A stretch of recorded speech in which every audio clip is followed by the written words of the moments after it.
ተመልካቾች ወደ ሁነት መረጃችን እናመራለን። በስፋት ወደ እናንተ የምናርሰው ጉዳያችንም ይህ ይሆናል። ሚድሮክ የወርቅ ማዕድን ኃላፊነቱ የተወሰነ የግል ማህበር በሲያናይድ ትራንስፖርትና በሲያናይድ አጠቃቀም በ2025 ዓለም አቀፍ የእውቅና ሰርተፊኬት በማግኘቱ ዓለም አቀፉ የሲያናይድ ማኔጅመንት ጉባኤ በአዲስ አበባ ተካሂዷል።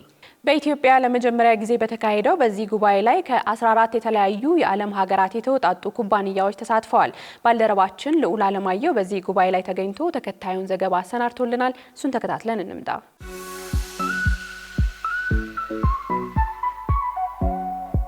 ሰላም ተመልካቾች እንዴት አላችሁ? ሚድሮክ ኢንቨስትመንት ግሩፕ በሲያናይድ ትራንስፖርትና በሲያናይድ አጠቃቀም ደህንነት ባስመዘገበው ውጤት አማካኝነት በሀገራችን ለመጀመሪያ ጊዜ ዓለም አቀፉ የሲያናይድ ጉባኤ ለሁለት ተከታታይ ቀናት በአዲስ አበባ ተካሂዷል። በዚህ መድረክ ላይም የዓለም አቀፉ የሲያናይድ ማኔጅመንት ፕሬዝዳንትና ከፍተኛ የመንግስት እንዲሁም የሚድሮክ የሥራ ኃላፊዎች የተገኙ ሲሆን እኛም በዛሬ ፕሮግራማችን ይህን ጉባኤ በስፋት እንቃኛለን። አብራችሁን ቆዩ።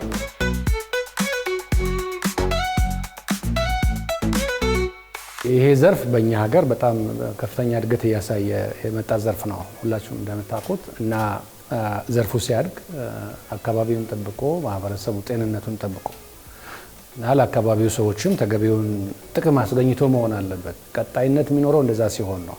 ከዚህ ውጪ ዘላቂነት አይኖረው እና በተለይ ትልልቅ ኩባንያዎች ዓለም ላይ ያሉት እኛም ያሉት የሚጠቀሙት ሲያናይድ ነው የሚጠቀሙት። ከዚህ ውጪ ያለ ልምምድ የራሱ ብዙ ችግሮች አሉት።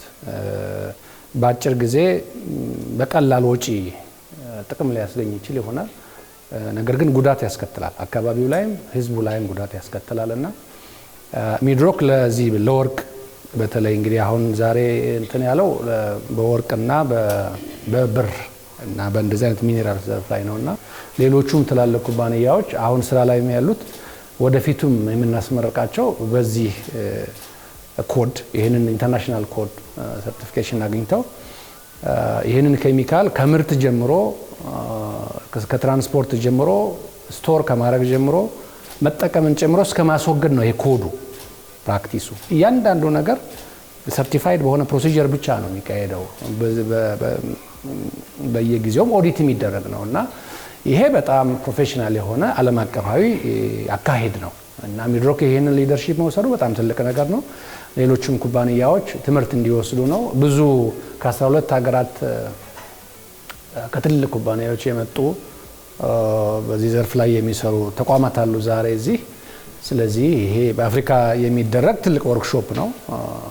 በዚህ በኢንተርናሽናል ሳይናይድ ማኔጅመንት ኢንስቲትዩት አማካይነት ነው ወርክሾፑ እየተካሄደ ያለውና ለዘርፋችን ለዚህ ለማዕድን ዘርፍ ትልቅ አንድምታ አለው። ሚድሮክ ለ2 ዓመት በሳናይድ ትራንስፖርትና በሳናይድ አጠቃቀም ዓለም አቀፍ ስታንዳርዶችን ለማሟላት ሲሰራ መቆየቱ ይታወሳል። አሜሪካ የሚገኘው ኢንተርናሽናል ሳናይድ ማኔጅመንት ኢንስቲትዩት እንደ ተቋም ዓለም አቀፍ ወርቅ የሚያመርቱ ኩባንያዎች በሳናይድ አጠቃቀም ትራንስፖርት ከማድረግ ጀምሮ ስቶር እንዲሁም ፕሮሰስ ላይ መጠቀምና ዲስቻርጅ ሲደረግ ምን አይነት የዓለም አቀፍ ስታንዳርድን ማሟላት አለበት የሚል ስታንዳርድ አስቀምጧል። በዛ ስታንዳርድ መሰረት ሚድሮክ ላለፉት 2 ዓመታት ሲሰራ ነበረ።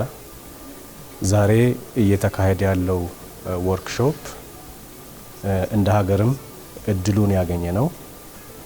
ሚድሮክ ኢንቨስትመንት ግሩፕ ሚድሮክ ወርቅ ኩባንያ በሳይናይድ ትራንስፖርትና በሳይናይድ አጠቃቀም ዓለም አቀፍ ሰርቲፊኬት በማግኘቱ የመጣ ወርክሾፕ ነው ማለት ነው። የማዕድን ሚኒስቴር ኢንጂነር ሀብታሙ ተገኝ ሚድሮክ የወርቅ ማዕድን ዓለም አቀፍ የሲያናይድ ማኔጅመንት ሰርቲፊኬት ማግኘቱ ኢትዮጵያ ከማዕድን ዘርፍ የምታገኘውን ውጤት ከማሳደግ አንጻር ትልቅ ሚና እንደሚኖረውና ለሌሎች በወርቅ ማዕድን ላይ ለተሰማሩ ተቋማት ምሳሌ ሊሆን የሚችል መሆኑን ገልጸው በተለይም በምርታማነትና አካባቢ ጥበቃ ላይ ትልቅ አስተዋጽኦ ስላለው ሁሉም ተቋማት ይህንን አሰራር ተከትለው መስራት እንዳለባቸው ጠቁመዋል። ሚድሮክ ይህን ኢንተርናሽናል ሰርቲፊኬት ማግኘቱ ትልቅ ነገር ነው።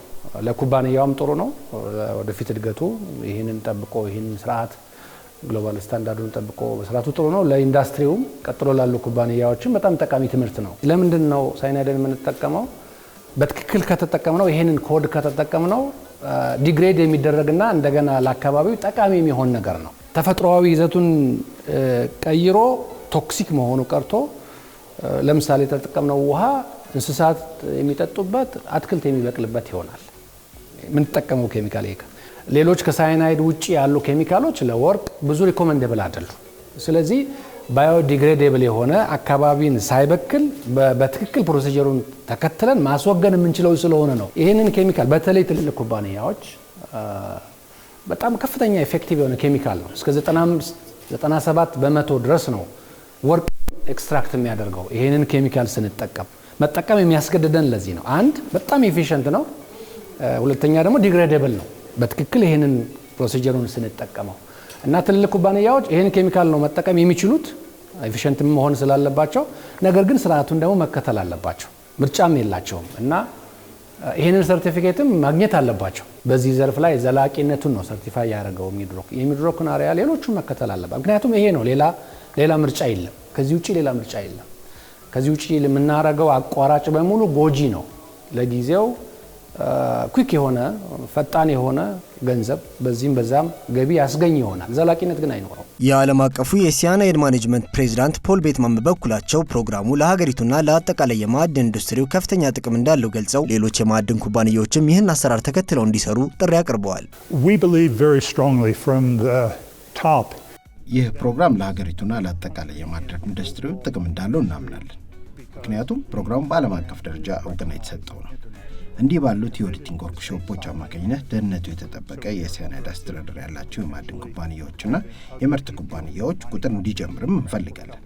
ስለዚህም ሌሎች የኢትዮጵያ የማዕድን ኩባንያዎችና የትራንስፖርት ኩባንያዎች ይህን ቁርጠኝነት እንዲወስዱ ፍላጎት አለን። የሲያናይድ አሰራር ስርዓት ደህንነቱ የተረጋገጠ ስለሆነ ለኩባንያዎች፣ ለሰራተኞች፣ ለሀገሪቱም ትልቅ ጥቅም እንዳለውም እናምናለን።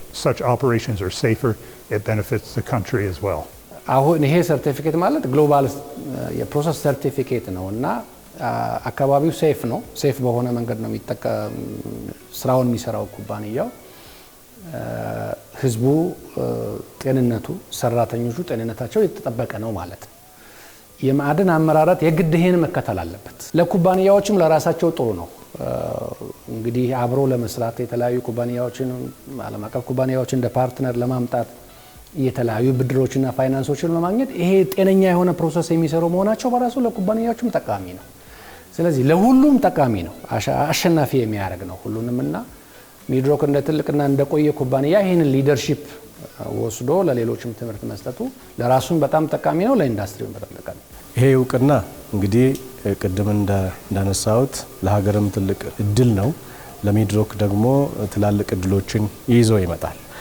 አንደኛው ሚድሮክ ለአካባቢ ለማህበረሰብና በዚህ ስራ ላይ ላሉ ለሰራተኞችና ለአመራሮች ተገቢውን ደህንነታቸውን ጠብቀው ስራውን እንዲሰሩ የሚያደርግ አካባቢ ላይ ያለውን ኮንሰርን የሚያሳይ ለኮሚኒቲና እዛ አካባቢ ላሉ ማህበረሰብ ትልቅ ትኩረት መስጠቱን የሚያሳይ ነው አንደኛው። ሁለተኛ ሚድሮክ ኢንቨስትመንት ግሩፕ ለሚኖረው ትላልቅ ኢንቨስትመንቶች የውጭ ባለሀብቶችን፣ ፋይናንሰሮችን በማነጋገር ፋይናንስ ወይ ደግሞ ብድር እንዲያገኝ በጣም ትልቅ እድል ያለውና ትልቅ የተሰራ ስራ ነው። ተመልካቾቻችን በዛሬው የኢትዮ ቢዝነስ ቆይታችን በአጫጭር የውጭ ባንኮች በኢትዮጵያ ገበያ መግባት፣ የጉምሩክ ኮሚሽን አስመጪዎችን የተመለከተ መመሪያ፣ የአዳማ ልዩ ኢኮኖሚ ዞን ተኪ ምርቶችን በተመለከተ እንዲሁም የኢትዮጵያ ኤሌክትሪክ አገልግሎት የ6 ወራት ገቢን በተመለከተ ወደ እናንተ አደረስን። በዝርዝር የሁነት ጉዳዮችን ደግሞ በኢትዮጵያ ለመጀመሪያ ጊዜ ስለተካሄደውና ከ14 የተለያዩ ሀገራት የተውጣጡ ኩባንያዎች የተሳተፉበት የሲያናይድ ትራንስፖርትና አጠቃቀም ጉባኤን በተመለከተ ወደ እናንተ አደረስን። ቃል ኪዳን ታደሰና ጥላሁን አያሌው አብረናችሁ ቆየን። በቀጣይ ፕሮግራማችን እስከምንገናኝ ጤና ይስጥልን።